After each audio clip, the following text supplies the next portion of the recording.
Under the fractured moon, where silver light bled into the snow like forgotten prophecies, Ilara stumbled from the pack's shadowed threshold, her breath a fragile ghost in the endless white. The wind howled through the jagged peaks of the Frostfang Mountains, carrying the scent of pine resin and distant fires, but for Ilara, it whispered only of betrayal.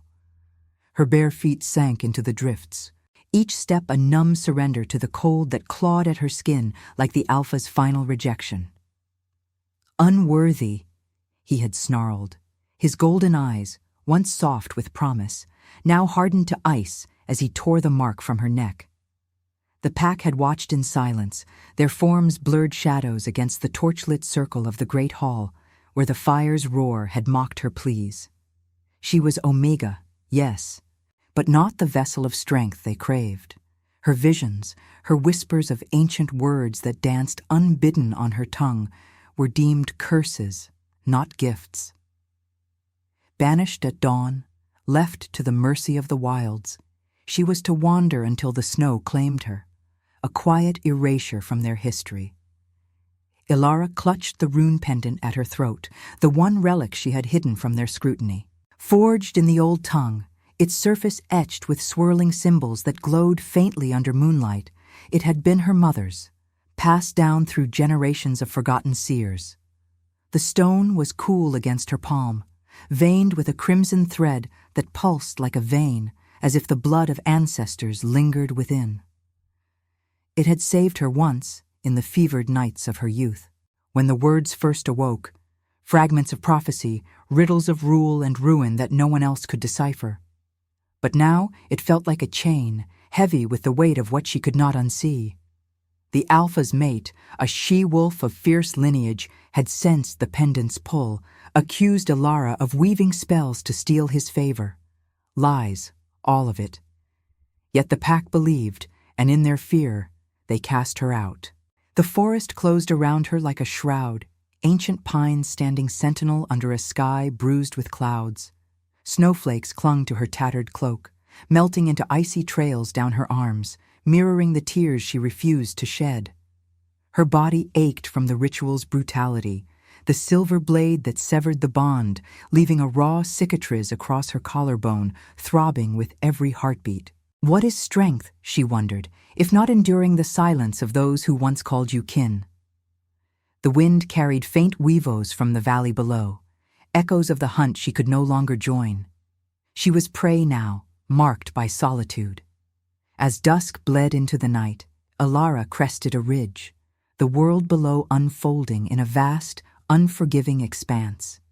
The moon hung low, its light fracturing on the frozen river that snaked through the gorge, turning the water to molten silver. She paused, breath ragged, and pressed her hand to the pendant. The runes warmed beneath her fingers, unbidden words rising in her mind. The tongue of elders binds the crown to the outcast. A prophecy, half remembered from her dreams, speaking of one who reads the ancient script and claims the throne not by force, but by fate's quiet hand. She had always known it, deep in her bones, the power to unravel the old languages, to see truths hidden in stone and starlight. But knowledge was no shield against the cold. It only sharpened the isolation. Hunger gnawed at her, a hollow fire in her belly, but she pressed on, drawn by an instinct older than fear. The path dipped into a ravine, where boulders loomed like silent guardians, their surfaces scarred by wind and time. She slipped on a patch of black ice, falling hard, the impact jarring her wound. Blood welled anew, staining the snow in crimson petals that steamed faintly in the chill. Ilara gasped, tasting salt on her lips, and curled into herself, the pendant digging into her chest like a promise or a curse. In that moment, the world narrowed to sensation. The bite of frost on her skin, the distant crack of branches under unseen weight, the moon's gaze piercing the canopy above. She did not hear the approach at first, only felt it, a tremor in the earth that resonated with her own faltering pulse. Shadows shifted among the trees, and the air thickened with the musk of fur and iron. Ilara lifted her head, heart pounding like war drums as a figure emerged from the gloom. Tall, cloaked in a mantle frayed by battle, he moved with the weary grace of one hunted. His eyes, storm gray under a brow etched with scars, locked onto hers, not with the feral hunger of a beast, but with a recognition that pierced deeper than any blade. He was no ordinary wanderer. The air around him hummed with alpha presence, restrained yet undeniable, like thunder held in check. Blood streaked his arm, dark against the white fur trim of his cloak, and in his hand he gripped a sword whose hilt bore the insignia of a fallen crown. Alara's breath caught, the pendant pulsing hotter now, as if awakening to his nearness. Who was he? This stranger forged from night and necessity? And why did the ancient words whisper that their paths, twisted by rejection and guilt, were meant to converge under this merciless sky? The wind rose, scattering snow like ash from a pyre, and in its howl, Alara heard the first stirrings of a destiny she could no longer deny. The stranger's gaze held Alara captive, a storm-gray anchor in the swirling white, as if the moon itself had forged him from shadow and regret. She scrambled back against the rough bark of a pine, her fingers digging into the frozen earth, the rune pendant burning like a brand against her skin. Blood from her wound seeped warmer now, mingling with the snow's chill, and she tasted the metallic tang on her tongue. Who was he? The air thrummed with his essence, alpha, unbroken yet burdened, like the weight of a crown invisible but crushing. His cloak, tattered at the edges, bore the faint embroidery of a snarling wolf encircled by thorns, a sigil she dimly recognized from tales of distant thrones. Not a hunter of the wilds, but a fugitive from greater wars. He did not advance, only lowered his sword point first into the snow, the blade sighing as it sank. "Easy," he murmured, his voice a low rumble like gravel underhoof, laced with the exhaustion of one who had run too long. Up close, the scars on his face told stories of battles won and loyalties shattered. A jagged line across his jaw, another fading into his temple, silvered by moonlight. Blood dripped from a gash on his forearm, staining the white fur of his mantle in slow, accusing rivulets. Alara's instincts warred, flee, as the pack had taught her, or hold, drawn by the pendant's insistent pulse, which seemed to echo his ragged breaths. Fear coiled in her gut, sharp as the wind slicing through the ravine, but beneath it stirred curiosity, a forbidden spark. What alpha knelt before an outcast like her, vulnerability etched in every line of his frame? "I mean no harm," he said, extending his uninjured hand, palm up, in the ancient gesture of truce. His eyes flickered to the crimson stain blooming on her cloak, then to the pendant glinting at her throat. "You're wounded. The scent of it carries on the breeze." Alara pressed a hand to her collarbone, the raw edges of the severed mark pulsing in rhythm with her heart. The pain was a live thing, twisting deeper at his nearness, as if her body remembered what her mind rejected, the pull of an alpha's presence, even one not her own. She shook her head, words failing her, the ancient runes whispering fragments in her mind. The outcast binds the broken crown. But she shoved them down, rationalizing the warmth spreading through her veins as mere survival's delusion. The wind howled louder, carrying the distant snap of twigs and the low growl of pursuit. His head snapped toward the sound, body tensing like a bowstring drawn. "They're coming," he whispered, urgency sharpening his tone. "Riders from the ironclad clans. If they find me—" He trailed off, guilt shadowing his features, a melancholy veil over the kingly bearing he could not fully shed. Alara glimpsed it then, the weight of command lost, the ethical core that had perhaps led to his fall. Not a beast, but a man haunted by choices, his escape a flight from betrayal's blade. Curiosity overrode fear. She nodded once, terse, and pushed to her feet, ignoring the dizziness that blurred the edges of her vision. He offered his arm, not as conqueror, but equal, and she took it, her small hand vanishing in his calloused grip. The contact jolted her, the heat of him against her cold skin, a visceral reminder of what she had been denied. They moved together into the ravine's shadowed throat, where boulders formed a natural labyrinth, their footsteps muffled by the thickening snow. The pendant thrummed hotter, its crimson vein glowing faintly, as if feeding on their shared desperation. Behind them, the uivos rose, not wolves but men on mounts, their horns blaring like judgments from the gods. Ilara's breath came in shallow bursts, the cold searing her lungs, but his presence steadied her, an instinctive shield she both craved and cursed. They ducked into a crevice, a shallow cave gouged from the rock face, its mouth veiled by icicles like jagged teeth.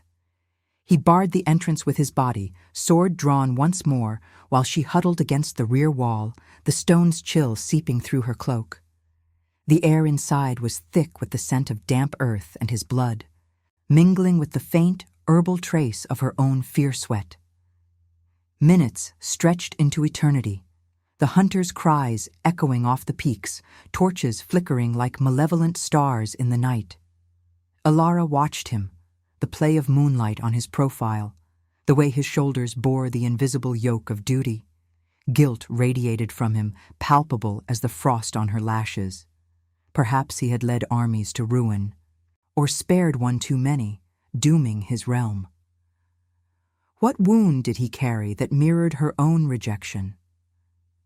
As the sounds faded, swallowed by the wind's lament, he slumped against the wall beside her, exhaling a breath that ghosted warm across her cheek.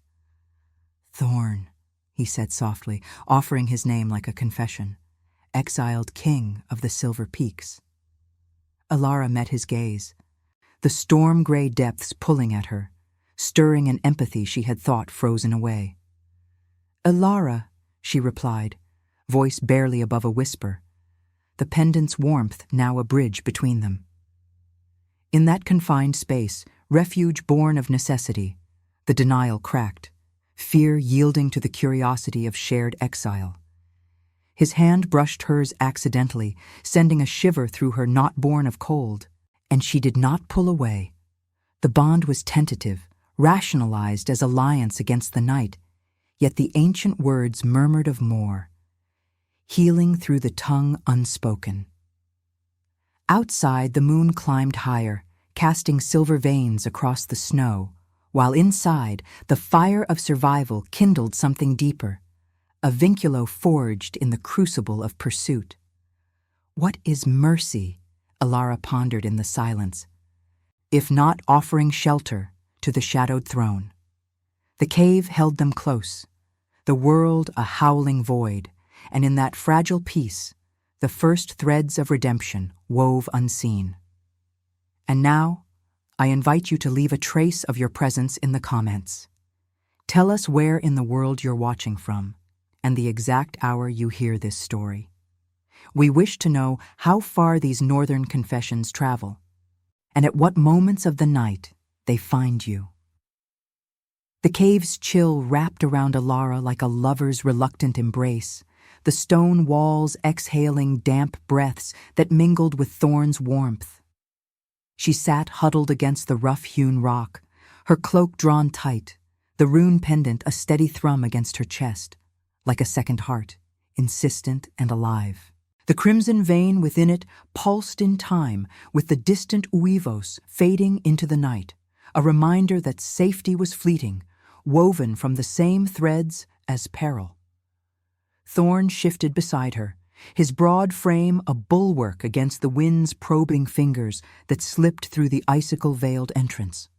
His blood scent lingered, sharp and metallic, cutting through the earthy musk of the cavern, and Ilara found herself tracing the lines of his scars with her gaze, each one a map of regrets she could almost taste. He tore a strip from his mantle's frayed edge, the fabric whispering as it gave way, and bound his wounded arm with practiced efficiency. The motion revealed more of the sigil embroidered there, a wolf's head crowned in thorns, its eyes rendered in faded silver thread. "The Silver Peaks fell 3 moons past," he said, his voice a low cadence that echoed softly off the walls, not seeking pity, but unburdening a weight too long carried alone. I led them into alliance with the ironclad, thinking peace could mend what war had torn. But betrayal festers like rot in the roots. My brother's hand turned the blade, ambition cloaked as loyalty. Now I am ghost to my own throne, hunted for the crime of mercy. Guilt shadowed his storm-gray eyes, deepening the hollows beneath them, and Alara felt it resonate in her own chest, a mirror to the pack's verdict. What was duty, if not the chain that bound kings and outcasts alike? She nodded, words caught in her throat, the pendant warming as if feeding on his confession. Empathy stirred unbidden, a fragile bloom in the frost of her isolation, his melancholy a echo of her own exile, both marked by choices that spared none. The cave held them in its intimate gloom, the moonlight filtering through the ice in fractured shafts, painting their faces in silver and shadow. Thorn's presence was a contradiction. The alpha heat radiating from him thawed the numbness in her limbs, yet she rationalized it as mere necessity, the survival instinct of two wounded souls sharing breath in the dark. Still, when his bandaged hand brushed hers again, accidental in the confined space, she did not recoil. The contact sent a shiver through her, not of fear, but of recognition, the ancient runes murmuring faintly. The broken crown finds voice in the silent tongue. Outside, the wind's howl softened to a mournful sigh, carrying the faint crackle of distant fires, perhaps the hunters' camp, their torches defiant against the lunar vigil. Alara's wound throbbed anew, a dull fire beneath her skin, and she pressed her fingers to it, feeling the sticky warmth of blood seeping through the makeshift compress of her cloak. Thorn noticed, his gaze sharpening with concern that bordered on protectiveness. "Let me see," he urged, his tone gentle yet commanding, the ethical core of a king unbroken by fall. She hesitated, the vulnerability a fresh wound deeper than flesh. To bear her severance to another alpha felt like inviting judgment anew. But in his eyes, she saw no scorn, only the quiet resolve of one who knew the cost of trust. Reluctantly, she parted the cloak, exposing the raw cicatrice across her collarbone, its edges inflamed and jagged from the silver blade's kiss. Thorn leaned closer, his breath warm on her skin, and examined it with a healer's care, his fingers hovering without touch. "A bond torn," he murmured, sorrow etching his features. "Not by choice, I wager." Alara swallowed, the words spilling like blood from a fresh cut. "The pack deemed me cursed. My visions. The old tongue that speaks through me. They saw sorcery, not gift. The alpha's mate whispered poison, and I was cast to the snows." As she spoke, the pendant ignited, a sudden flare of heat that made her gasp. The runes etched upon it glowed, crimson light seeping from the stone like veins awakening, casting eerie patterns on the cave walls, swirling symbols that danced like flames in the dim. Thorn drew back, eyes widening, not in fear but awe, the alpha in him recognizing power unbound. "The ancient script," he breathed, leaning in as the light steadied, illuminating the pendant's surface. The symbols shifted under Alara's gaze, resolving into words she alone could read, prophecies long buried, fragments of fate that had haunted her dreams. "The reader of elders shall unbind the thorned crown, rule not by fang, but by the moon's silent decree." Her breath hitched, the vision flooding her. Thorn's throne, wreathed in iron and betrayal, restored not through conquest, but revelation. She had always known it, this gift of the Pathfinder, the ability to unravel the old languages etched in stone, blood, and starlight. But voicing it now, in this refuge of stone and shadow, made it real, a key turning in the lock of destiny. He reached out, hesitating before his fingers brushed the pendant, the contact sending a jolt through them both, like lightning grounding in earth. "You see it," he said, voice laced with wonder and dawning realization. The tongue that eluded my scribes, the riddles that doomed my house. Prophecy spoke of one who reads the elders' words to claim the rule. But you, Elara, you are she. Guilt flickered in his eyes, mingled with hope's fragile spark. He had fled as a broken king, yet here was the outcast who could mend the fracture. Elara pulled back, rationalizing the pull between them as illusion born of the cave's intimacy, the pendant's glow a trick of light. Yet the bond deepened, empathy forging into something visceral, her gift manifesting not as curse, but bridge. What is redemption, she wondered, if not the courage to wield words that heal the unseen wounds? The glow faded, leaving the cave in hushed silver, but the air hummed with unspoken truths. Thorn's hand lingered near hers, a silent vow of alliance, while outside the moon watched, its light a promise of trials yet to come. In that moment, Elara felt the stirrings of choice, to deny the destiny whispering through her veins, or embrace it, binding her fate to the exiled kings. The wind carried a single distant weevo, a call to the wild heart, and she knew the refuge could not hold forever. The cave's silver hush deepened as the pendant's glow ebbed, leaving Alara's skin tingling with residual heat, like embers buried in ash. She drew her cloak tighter, the fabric rough against the raw edges of her wound, but the chill within her had nothing to do with the frost seeping from the stone. Thorn's gaze lingered on the now dormant rune, his storm-gray eyes reflecting the fractured moonlight that pierced the icicles like spears of fate. He did not speak at first, only watched her with the intensity of a man beholding a prophecy unfurl, his breath steadying from the revelation's jolt. The air between them thickened, laced with the metallic tang of his blood and the faint, herbal undercurrent of her own, two exiles bound by scents that whispered of shared ruin. Elara turned her face to the shadowed wall, rationalizing the surge in her veins as the cave's trickery, the pendant's warmth, a mere echo of her fevered isolation. Yet the ancient words clawed at her mind, insistent as the wind's low moan outside. The outcast's tongue awakens the thorned crown, binding blood to moon's decree. She had always carried this gift, the Pathfinder's curse, unraveling scripts etched in forgotten stone and starlit visions since her first bleed under the lunar gaze. The pack had called it madness, a sorcery unfit for an Omega's role, visions that foretold betrayals they refused to heed, words in the elder's tongue that twisted like vines around their denials. But here, in this hollow refuge, it bloomed unbidden, a light piercing the guilt that mirrored Thorn's own. He shifted closer, the heat of his alpha presence a counterpoint to the damp cold, his bandaged arm brushing the rock with a soft rasp. "Elara," he said, his voice a velvet rumble threaded with melancholy.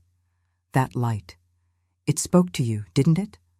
Not in sounds, but in truths I've chased through scrolls and seers." She met his eyes, seeing the ethical king beneath the fugitive, the one who had chosen mercy over conquest, only to watch his realm fracture under ambition's blade. Guilt etched deeper lines into his face, a map of duties unfulfilled, and she felt an empathy uncoil within her, warm and treacherous. What was this pull, if not the destiny she had long denied, rationalized as the delusions of a rejected soul? The pendant stirred again, unprompted, its crimson vein pulsing like a heartbeat exposed. Elara gasped as visions flooded her, not fragments, but a torrent. Thorn's throne room in the Silver Peaks, walls veined with iron runes that mirrored her own, glowing under a canopy of thorns woven from betrayal. She saw his brother's shadow, the rival Alpha whose hand had spilled the blood of alliance, dooming the crown to exile, and woven through it all, the ancient tongue resolved, whoever reads the elder's script shall rule, not by Fang's fury, but by the moon's unveiled grace. The words poured from her lips, unbidden, in a cadence older than the mountains, her voice echoing off the cave walls like a ritual chant. The thorned wolf rises from snow's embrace, unbound by the reader's silent key. Blood of the outcast mends the fractured oath, crowning the merciful under-lunar witness. Thorn froze, his breath catching as recognition dawned, raw and visceral. The alpha in him rose, not in dominance but reverence, his hand reaching for hers instinctively, fingers intertwining with a grip that steadied her trembling form. The contact ignited something deeper, a visceral bond, resisted yet undeniable, her gift manifesting as the bridge between their wounds. He had sought the prophecy's reader in vain, consulting oracles who bartered riddles for gold, only to find her here. The rejected Omega, marked by silver's severance, her blood the ink that could rewrite his fate. "You are the key," he whispered, all mingling with the guilt that haunted him, his thumb tracing the back of her hand in a gesture of quiet surrender. The one the elders foretold. My house's fall was sealed by unread words, but you see them clear as the moon's face. Ilara pulled back slightly, the intimacy aflame she both craved and feared, her mind racing to contain the revelation's flood. The cave seemed to shrink around them, the icicles at the entrance dripping like tears from the gods, the wind outside carrying faint weavos that spoke of encroaching dawn.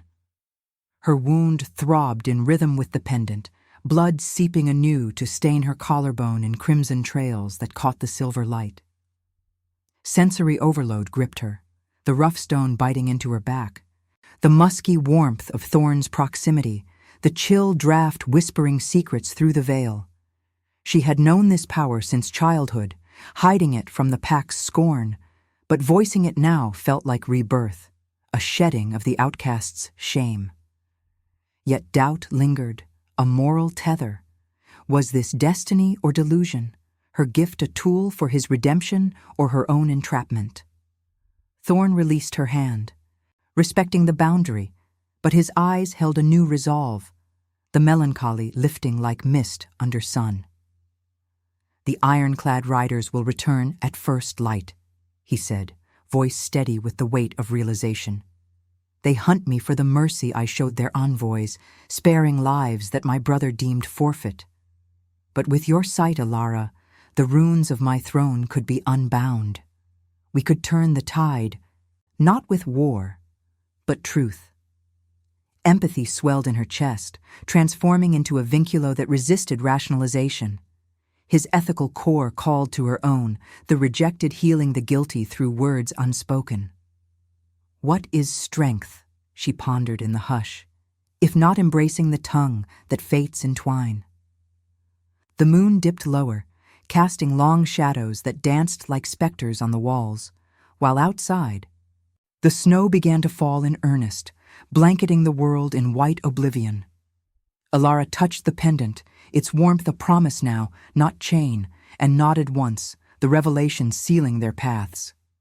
The cave, once mere shelter, now cradled destiny's spark, a fragile fire against the coming storm. Subscribe if you believe mercy can crown even the fallen. The snow fell in relentless veils as Ilara and Thorn emerged from the cave's shadowed maw, the world reborn in white silence that muffled the earth's hidden fury. Her boots crunched through the fresh drifts, each step a reluctant pull toward the confrontation she had glimpsed in the pendant's visions.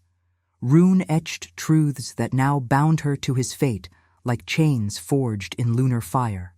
The wind clawed at her cloak, carrying the acrid bite of smoke from distant pyres, and Thorn's hand steadied her elbow, his touch a grounding heat amid the chill that seeped into her bones.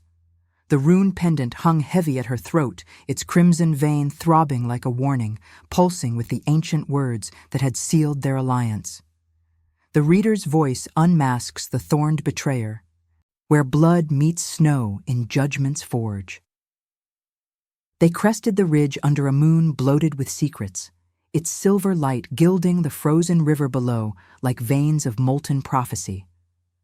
Thorn's breath came in visible clouds, his storm-gray eyes scanning the horizon where shadows stirred. Riders on shaggy mounts, their ironclad forms silhouetted against the encroaching dawn. The ironclad clans, He had explained in the cave's hush, driven by vengeance for the mercy he had extended, a choice that spared their lives only to invite his brother's blade. Guilt shadowed his features, a melancholy weight that mirrored her own rejection, but now laced with resolve, born of her revelation. Ilara's wound ached beneath her wrappings, a raw echo of the pack's severance, blood seeping warm and insistent, staining the fabric in crimson blooms that the wind tore free like accusations. The huevos rose first, not from beasts, but from throats honed by war, echoing off the jagged peaks like the Deuce's own lament. Thorn drew his sword, the blade whispering free with a sound like cracking ice, its hilt's thorned sigil catching the moonlight in pricks of silver. "They come for me," he murmured, voice low and edged with sorrow. "But your words could turn them, or doom us both." Ilara's heart hammered, the pendant igniting anew, its glow seeping through her cloak like blood under skin. She had always known the old tongue, unraveling it in solitude, while the pack scorned her as cursed, but wielding it now meant confronting not just his past, but hers, the alpha who had marked and discarded her, the mate whose whispers had banished her to this frozen exile. The riders crested the opposite bank, a dozen strong, their armor gleaming dully under torchlight that sputtered against the snow. At their fore rode a figure cloaked in black fur, his face a mask of scars and fury, Kale, Thorn's brother, the rival alpha whose ambition had shattered the silver peaks. His eyes, golden and feral, locked onto Thorn with the hunger of a wolf scenting weakness, but faltered as they swept to Ilara, narrowing at the pendant's faint luminescence. "Traitor king," Kyle snarled, his voice booming across the gorge, carried on the wind like thunder's prelude. "You flee with shadows now. The ironclad demand your head for the blood you spared. Their envoys' lives a mercy that mocked our throne." His mount pawed the snow, sending up plumes that swirled like ghosts. And behind him, the riders fanned out, bows drawn, arrows tipped with silver that glinted ominously. Thorn stepped forward, his stance unyielding yet laced with the ethical restraint that had felled him. Sword raised, not in threat, but readiness. "Mercy was no mockery, brother," he called, his tone steady, resonant with the melancholy of lost kin. "It was the path to peace you twisted into war. The runes of our house speak of rule through grace, not fang." Ilara felt the pull of him, the alpha bond she resisted rationalizing as mere alliance, her empathy coiling tighter amid the rising tension. The air thickened with the musk of sweat and steel, the cold sharpening every sense. The bite of frost on her lips, the distant crackle of torches, the metallic tang of impending blood. Kyle's laugh was a guttural bark, devoid of warmth, as he dismounted with predatory grace, his boots sinking into the snow like judgments. "Runes! You cling to fairy tales while our realm crumbles." His gaze shifted to Ilara, predatory curiosity flickering. "And what sorcery do you bring, outcast?" The pendant reeks of old blood, Pathfinder's curse they call it in the valleys. Her pulse surged, the pack's rejection flashing vivid, the great hall's firelit circle, the alpha's blade severing her mark, his mate's triumphant sneer. She was no sorceress, only the Omega who saw truths they feared, her visions dismissed as madness until they served to exile her. Now, under this merciless moon, the ancient tongue rose unbidden, words forming on her lips like frost patterns on glass. The pendant blazed, crimson light spilling forth, illuminating the snow in swirling runes that danced across the frozen river like veins awakening. Ilara stepped beside Thorn, her voice emerging in the elder's cadence, clear and unyielding. "The thorned betrayer spills kin's blood under false crown, but the reader's decree unmasks the rot. Rule yields to the merciful, or shatters in snow's unyielding grasp." The words hung in the air, visible as ethereal script etched in light, resolving before the rider's eyes into accusations plain. Visions of Kael's hidden pacts with the ironclad, his blade turning not in defense, but ambition, dooming the alliance Thorn had forged. Gasps rippled through the riders, bows lowering as doubt seeded their ranks. Kael recoiled, face twisting in rage, but Thorn's eyes met hers with profound gratitude, the bond between them visceral now, a thread of redemption weaving through the guilt. "See the truth," Thorn urged, voice carrying the weight of his wounded kingship. "Not war, but revelation."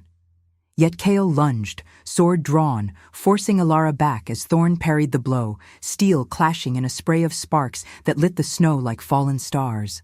Blood welled from a shallow cut on Thorn's cheek, crimson against his skin, mirroring her own wound's throb. Ilara's mind raced, the moral crossroads sharp as the wind's knife. Intervene with her gift, binding her to his war and perhaps his heart, or flee to the freedom of solitude, leaving the betrayer unchallenged. Forgiveness or fury?